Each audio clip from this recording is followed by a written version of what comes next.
talking points when they talk about these who consider themselves National July, CNBC, Washington. two messages on the Iran war way in front of us. So for President Donald Trump's handling of that conflict falling to the lowest point measured since the fighting began, with his net approval on the war sitting 40 points underwater in a Washington Post survey. More than 2/3 of Americans now say the war has not been worth it. At the same time, Canadians are describing the United States in language that would have been difficult to imagine 2 years ago. Gasoline prices have climbed back above $4 a gallon, and the fight for the House of Representatives in November remains far tighter than the president's own numbers would suggest. What I want to examine is what all of that actually adds up to. Let me start with what changed. With full-scale fighting underway again between the United States and Iran, pollsters have returned to the same question they asked when the conflict began, and the movement in the numbers is not subtle. In early March, when the Washington Post first measured public reaction to the president's handling of the war, his net approval on the issue stood at -3 points. That is already an unusual starting position.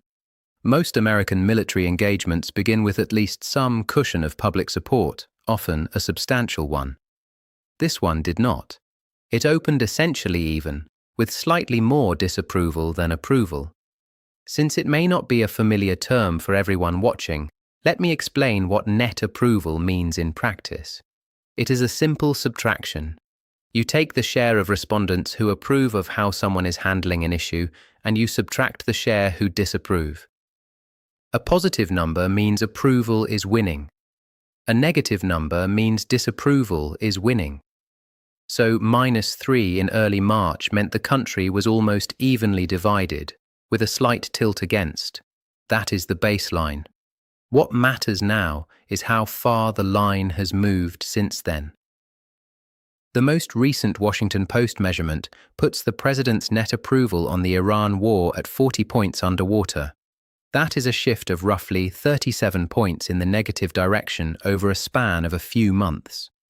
Based on the public polling available on this conflict so far, that appears to be the weakest reading recorded on the question. Yes, they're ahead, but they're ahead. I have to shrink down on the screen. They're ahead by only 4 points, which is significantly less than what we saw in 2018 and 2006 when Democrats took back the House.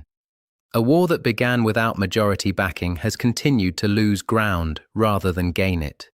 That pattern is the reverse of what is often expected during an active military engagement, and it is the single most important data point I can put in front of you today.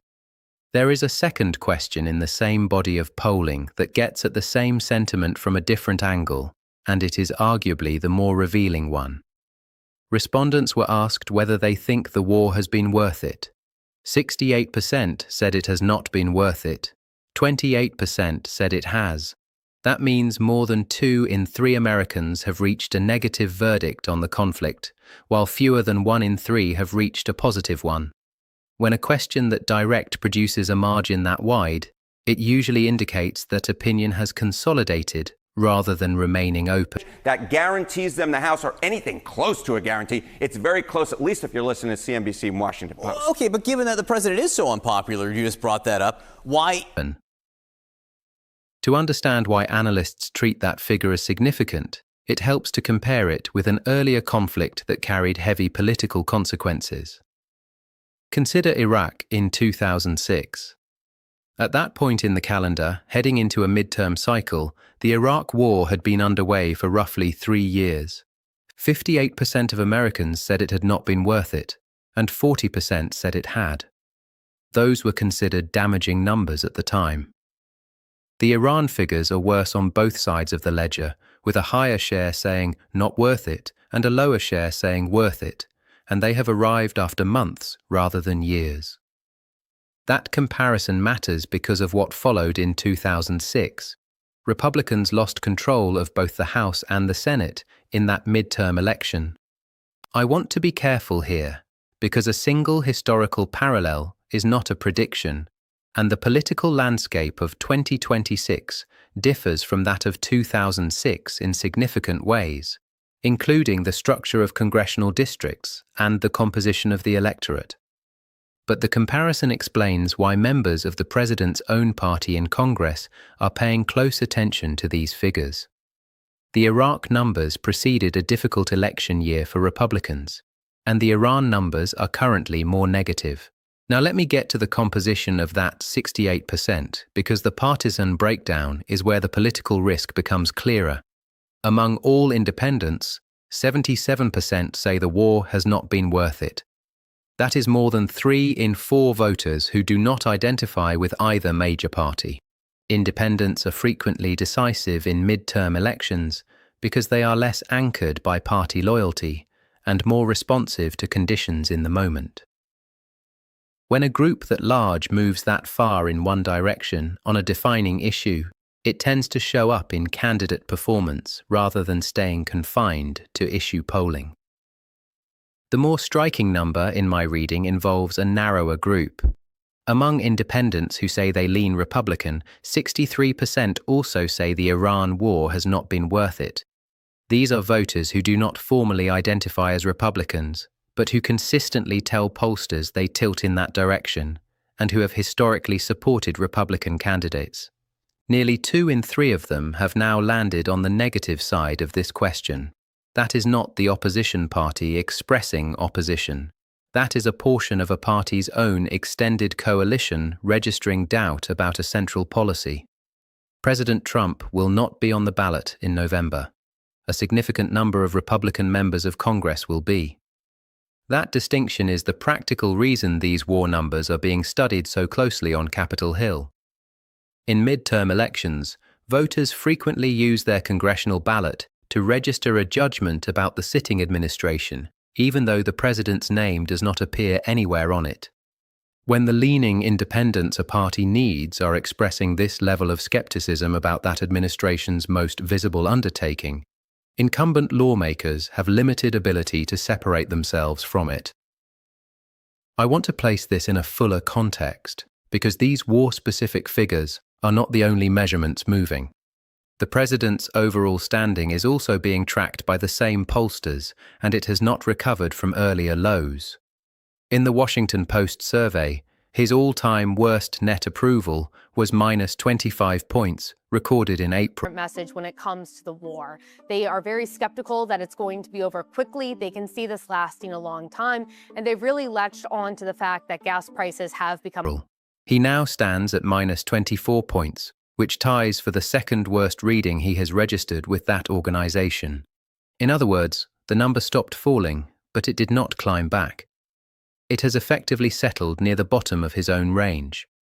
The CNBC survey tells a similar story with a different trajectory. Where that poll had previously recorded a net approval of minus 8 points for the president, the most recent reading places him at minus 19 points, a low for him in that particular survey. Different pollsters use different methods, different question wording, and different samples, which is why their numbers rarely match precisely. What matters analytically is the direction, and both organizations are pointing the same way at the same time. That consistency is more meaningful than any single result.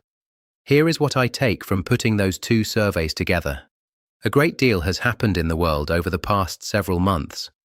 Ordinarily, a period of intense activity produces movement in a president's numbers, in one direction or the other.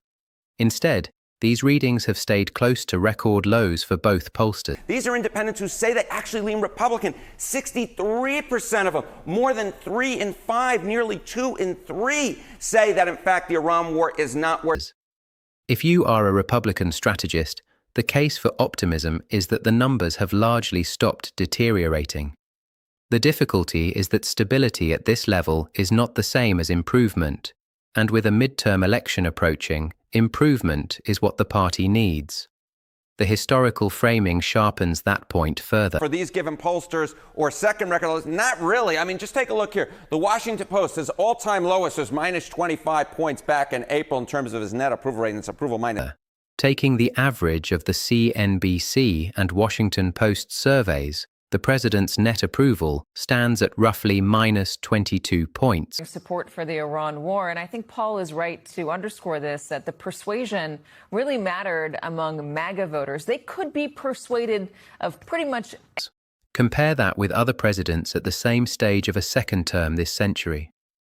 Barack Obama was underwater at that point, but at minus 8. George W. Bush, during a period when the Iraq war was going badly for his administration, was at minus 20.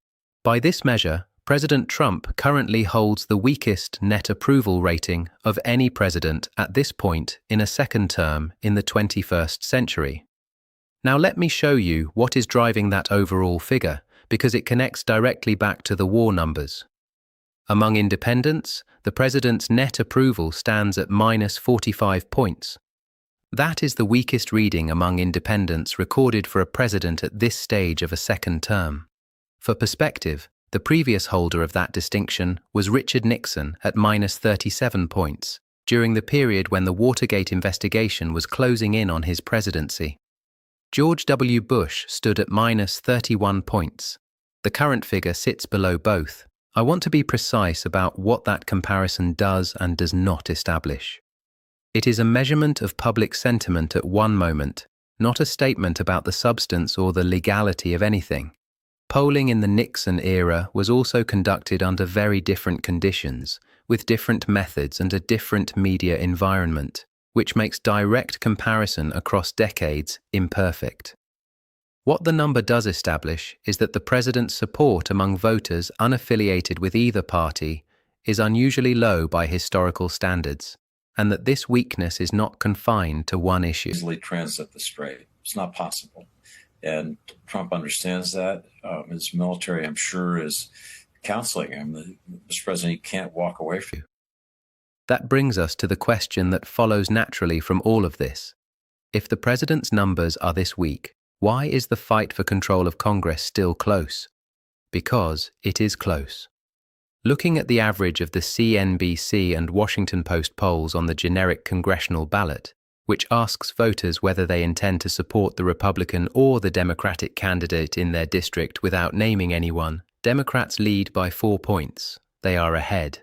But 4 points is a much narrower margin than the party has held in previous years when it won the House. In interest rates, they felt inflation, they felt pain at the pump. And Joe Biden actually had a number of, technically good economic indicators, but that's not what. Consider the two most recent comparison points. In 2006, in the average of those same two polls, Democrats led the generic ballot by 12 points, and they went on to win the House. In 2018, they led by an average of 10 points, and again, they won the House.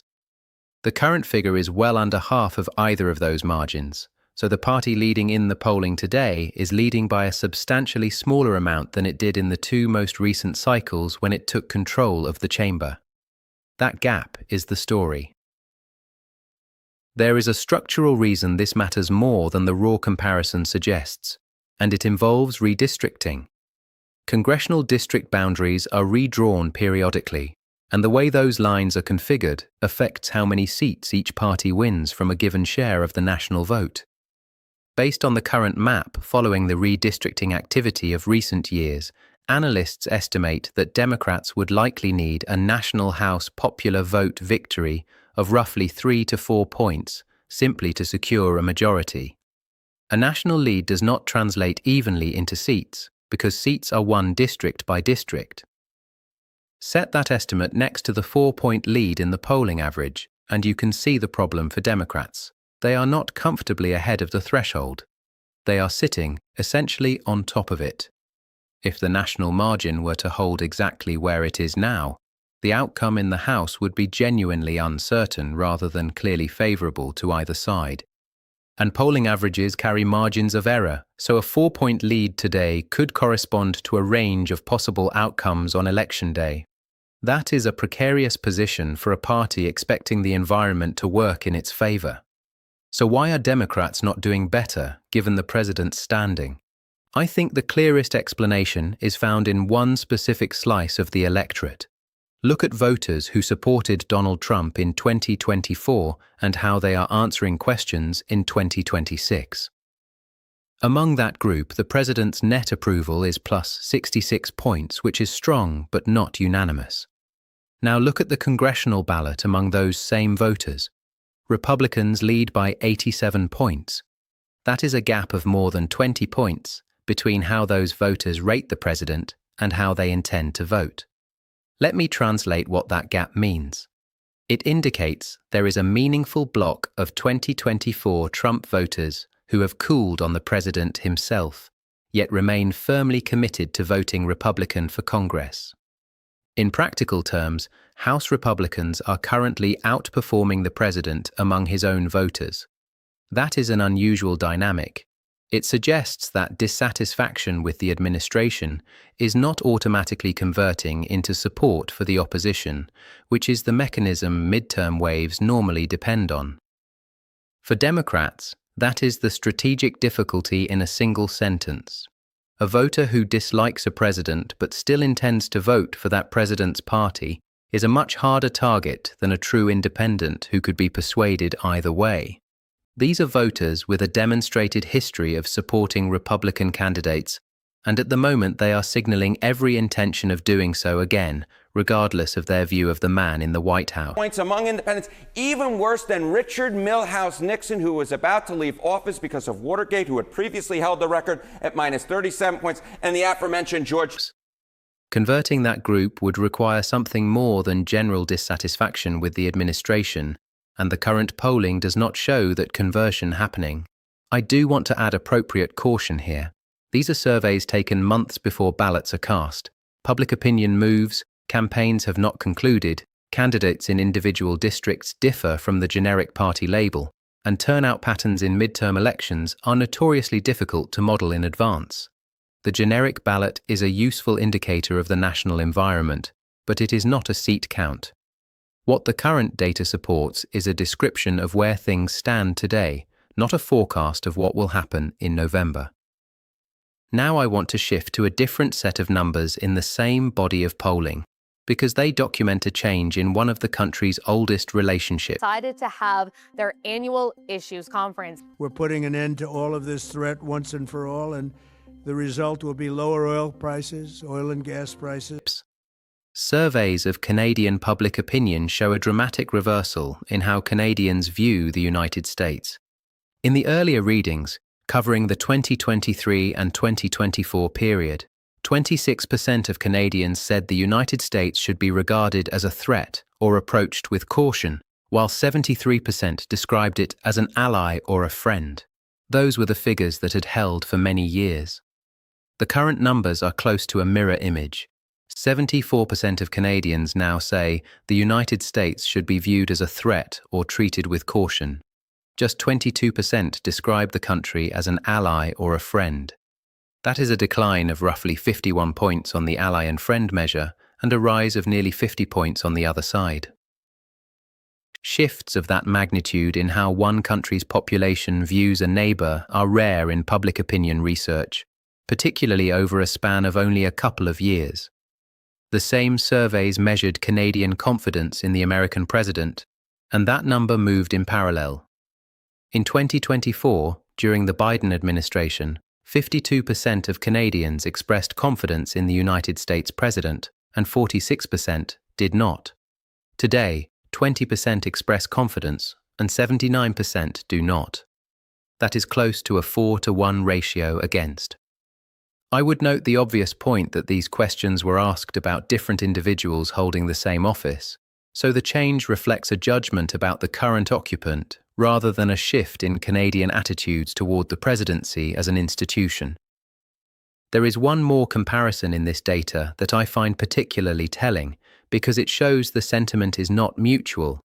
Americans continue to hold Canada in high regard, with a net favourable view of plus 65 points.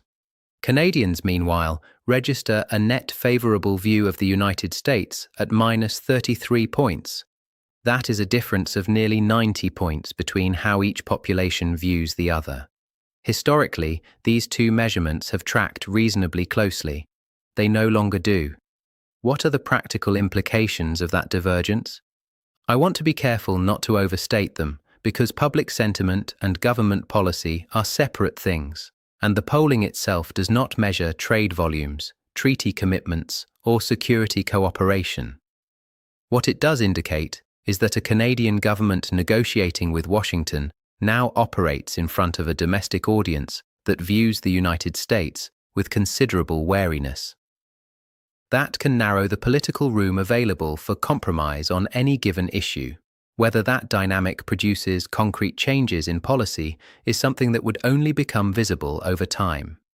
For Americans watching, the more immediate question may be closer to home, and that brings us to the economy. Gasoline prices have climbed back above $4 a gallon. Fuel costs occupy a distinctive place in American political life because they are among the few prices that citizens encounter as a posted number, repeatedly, in the ordinary course of a week. Voters do not need to consult an economic report to notice them. That visibility is why energy costs have historically influenced perceptions of an administration's economic management more than their share of household spending alone would suggest. Prediction markets, where participants wager on the likelihood of specified outcomes, have moved sharply on this question. The implied chance that gasoline prices reach at least $4.10 a gallon stood at 14% on July 13th. It now sits at 84%. That is a substantial repricing over a short period. I want to be clear about what these markets are and are not. They reflect the aggregated expectations of people putting money behind a view. They are not forecasts from a government agency, and they can be wrong. Still, the direction of that movement matters politically. If fuel costs continue climbing, an administration already registering historically weak approval numbers would face an additional pressure point on an issue that voters experience directly and frequently. That is a conditional statement, not a prediction. Energy prices respond to a wide range of factors, including global supply conditions, seasonal demand, refinery capacity, and events in producing regions. Additional challenge Joe Biden had that Donald Trump is also facing of communicating their message and agenda are the facts. And they both had really challenging. Whether the current trajectory holds through the autumn is not something anyone can state with confidence today. Let me now address the questions I expect are on the minds of many of you watching. The first is whether these numbers are locked in. They are not. Public opinion at the end of July is a snapshot, and midterm campaigns typically intensify considerably after Labor Day. Views on an ongoing military conflict in particular can move in response to developments on the ground. What the data does show is that opinion on this war has been consistent in its direction, moving steadily away from the administration since the first measurement in March, rather than fluctuating. The second question is whether a president's approval rating reliably determines midterm outcomes. Historically, there is a meaningful relationship between the two, but it is a tendency rather than a rule, and the data I have walked you through today illustrates exactly why. The president is registering the weakest second-term net approval of any occupant of the office this century at this stage, and yet the opposition party leads the generic congressional ballot by only 4 points. The record low for him in CNBC, minus 19 points. When you put it together, what essentially is going on is there are a lot of events in the world, but this cake as we get closer and closer. Those two facts sit together uncomfortably, and they are both accurate. The third question is what accounts for that disconnect. The polling offers one substantial clue in the behavior of 2024 Trump voters who rate the president less favorably than they rate their intention to vote Republican for Congress. It is possible that other factors are contributing as well, including how individual districts are drawn, the specific candidates on each ballot, and differences in enthusiasm between the two parties. Those elements are harder to capture in national surveys, and I would not claim the available data settles the question fully. Let me be precise about what has been confirmed and what has not. Confirmed. The Washington Post recorded the president's net approval on the Iran war at minus 40 points, down from minus 3 in early March. Confirmed. 68% of Americans say the war has not been worth it, against 28% who say it has. Confirmed. Independents stand at 77% on the not worth it side, and Republican-leaning independents at 63%. Confirmed. Democrats lead the generic ballot by 4 points in the average of 2 major surveys. What is not confirmed is everything that follows from those numbers. No election has been held. No seats have changed. Estimates about the national vote share Democrats would need under the current map are analytical projections based on district configurations, not certainties. And reasonable analysts differ on the precise threshold. The prediction market figures on fuel costs reflect expectations, not outcomes. And the Canadian polling describes public sentiment at a moment in time, not any formal change in the relationship between the two governments. So what should you be watching in the weeks ahead? I would suggest 3 things. First, whether the Iran war numbers stabilize or continue their decline in subsequent surveys, because the trend line has so far been consistent in one direction. Second, whether the generic congressional ballot expands beyond 4 points or tightens further, since that margin sits close to the threshold analysts associate with control of the House. Third, whether fuel costs follow the trajectory the prediction markets are currently anticipating, or whether conditions shift. I would also watch how Republican members of Congress position themselves in the months ahead. When 63% of the leaning independents a party relies on say a defining policy has not been worth it, individual candidates face a decision about how closely to associate themselves with it. Some may choose to emphasize local issues or their own records instead. Whether that approach appears in campaign messaging over the coming months will tell us something about how seriously these numbers are being taken inside the party. Bringing this back to where I started, the central development is straightforward, even though the implications are not. Public support for the war with Iran has fallen to its lowest measured point, with the president's net approval on the conflict 40 points underwater, and more than 2/3 of Americans saying it has not been worth it. Those figures exceed the negative readings recorded on the Iraq War at a comparable point in the 2006 midterm cycle, and they arrived after months rather than years of fighting. At the same time, the political consequences remain genuinely unsettled. It's much tighter than I think a lot of Democrats would wish it would be, given Trump's unpopularity. It's interesting. They're kind of outrunning Trump among Trump voters right now. That's a wordful, but yes, that's exactly. The president's overall standing is the weakest for a second-term president this century at this stage, and his position among independents is the weakest on record for that point in a term. Yet the opposition party holds a lead of only 4 points on the generic ballot, roughly at the threshold analysts believe is required to win the House under the current map. Weakness at the top of one party has not translated into strength for the other. That is what makes this moment worth following closely. We have a war that has lost public support faster than the most recent comparable conflict, an administration recording historically low approval numbers, a close ally whose population has turned sharply in its assessment of the United States, fuel costs moving in an unhelpful direction, and a congressional election that remains competitive despite all of it. Those elements do not point cleanly toward a single outcome. They point toward an election that will be decided by factors the current polling cannot yet capture. Thank you for watching my report on the latest polling covering the Iran war, President Trump's approval numbers, and the fight for control of Congress this November. This is a developing picture, and the surveys released over the coming weeks will tell us whether these figures are hardening or beginning to shift. Subscribe to the channel and turn on notifications so you receive each verified update as new polling arrives and this story continues to develop.